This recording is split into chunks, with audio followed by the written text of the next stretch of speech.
بسم اللہ الرحمن الرحیم۔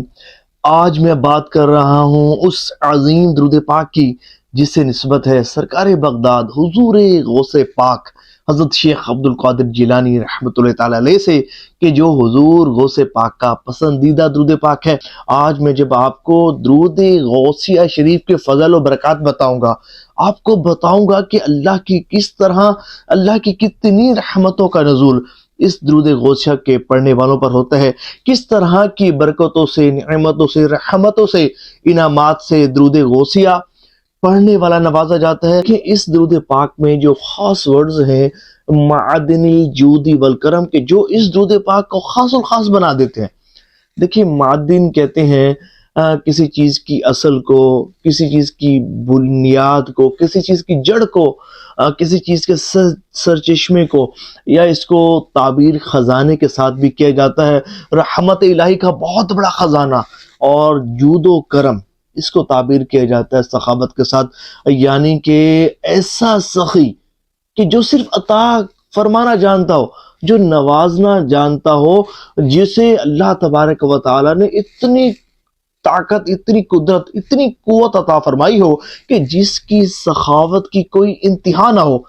کہ جس کی سخاوت میں کوئی رکاوٹ نہ ہوئی ہو، جس کی سخاوت قائم رہے اور ہمیشہ ہمیشہ ہمیشہ ہمیشہ جو ہے وہ سخی عطا فرماتا رہے۔ تو اس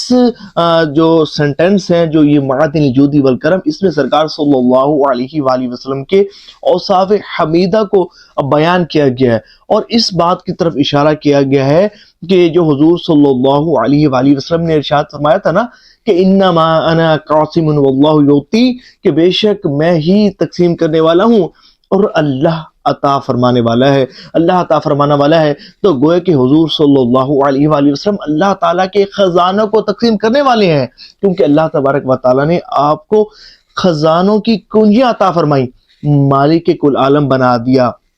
ساری زمین کا مالک بنا دیا، جس کو جو چاہے عطا کریں، جس کو جو چاہے نوازیں، ساری کائنات میں آپ کے حکم کو پھیرنے والا کوئی نہیں۔ اس درود پاک میں سرکار بغداد حضور غوث پاک نے آپ صلی اللہ علیہ وآلہ وسلم کو معدن الجود والکرم کہا ہے،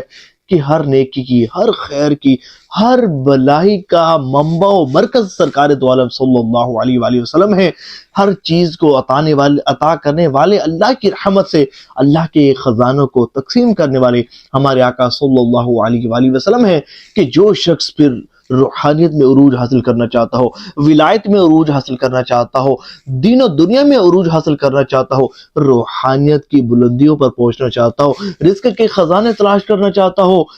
عزت و شہرت کا طلبگار ہو، ہر طرح کی نعمت اور دولت چاہتا ہو، جو جس چیز میں عروج پانا چاہتا ہو، اسے چاہیے کہ وہ درود غوثیہ شریف پڑھے، اللہ کی خاص رحمتوں کا اس پر نزول ہوگا۔ جو درود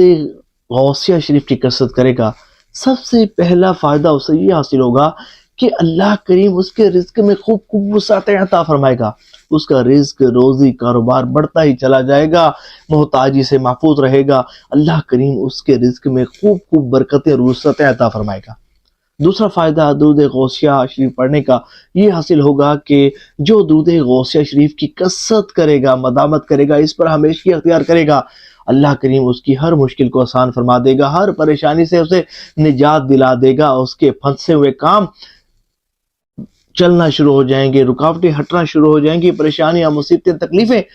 دور ہونا شروع ہو جائیں گی، اور دنیا اور آخرت کی ہر پریشانی اور مصیبت سے وہ نجات حاصل کرے گا۔ تیسرا فائدہ درود غوثیہ شریف کو پڑھنے کا یہ فائدہ ہوگا کہ جو درود غوثیہ شریف کی کثرت کرے گا تو نزعہ کی سختیوں سے محفوظ رہے گا، اس کا خاتمہ ایمان پر ہوگا، موت کے وقت سرکار دو عالم صلی اللہ علیہ وآلہ وسلم کی زیارت کی سعادت حاصل کرے گا، اور قبر میں بھی حضور صلی اللہ علیہ وآلہ وسلم کے جلوے ہوں گے، اور اللہ کی رحمت کا حقدار بن جائے گا، اللہ کی رحمتوں کا حقدار بن جائے گا۔ سب سے بڑی بات یہ کہ جو درود غوثیہ شریف پڑھتا ہے تو اللہ اور اس کے حبیب صلی اللہ علیہ وآلہ وسلم کا قرب خاص اس سے نصیب ہوتا ہے، اور اس درود پاک کو پڑھنے والوں کو حضور غوث پاک کی بھی توجہ نصیب ہوتی ہے، اور اس کے ساتھ حضور صلی اللہ علیہ وآلہ وسلم کی بھی توجہ نصیب ہوتی ہے۔ کہ بزرگان دین رحمہم اللہ المبین فرماتے ہیں کہ اگر کوئی شخص 111 مرتبہ یا 511 مرتبہ درود غوث شریف پڑھے تو وہ برکتیں سمیٹے گا کہ جس کا وہ اندازہ بھی نہیں کر سکتا۔ تو کوشش کریں کہ 511 آپ کا پڑھا جائے۔ 511 نہیں پڑھ سکتے 111 ضرور پڑھیے۔ 111 بھی نہیں پڑھ سکتے تو 11 مرتبہ صبح 11 مرتبہ شام پڑھ لیجئے، اللہ نے چاہا تو بہت برکتیں نصیب ہوں گی۔